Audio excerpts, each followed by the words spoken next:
In today's video, I'm going to teach you how to disable highlighting in Tableau. Whether you're working on simplifying your data visualization or just trying to declutter your worksheet, disabling highlighting is a useful trick to know.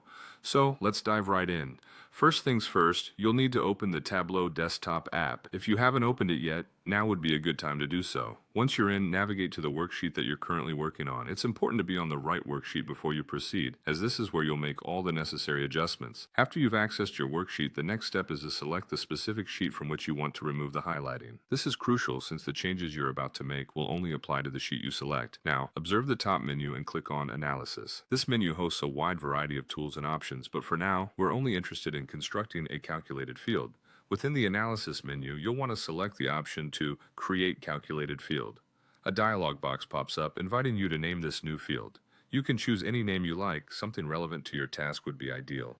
Once named, type in any query you choose. The query itself is less important here. What matters is creating the field to transition the highlighting feature. Once your query is set up, click Apply and then OK to save it. This step is essential for ensuring that your calculated field is properly constructed and saved within your Tableau workspace. After completing those steps, you'll need to drag the newly created calculated field onto the detail section of your worksheet. Finally, it's time to tweak the highlighting itself. You'll want to click on the highlighter, I know it's hard to resist, and select the calculated field you just created. What you're doing here is redirecting the highlighting mechanism to focus on this newly defined field instead of your original data. By doing so, it essentially disables the default highlighting across the selected worksheet. And there you have it. You've successfully disabled highlighting on your chosen sheet within Tableau. This method offers you more control over your visualizations, allowing for a clearer presentation of your data without the distraction of unnecessary highlights. Hopefully, this tutorial has helped streamline your data visualization process. Thank you for tuning in, and don't forget to check our other videos for more Tableau tips and tricks.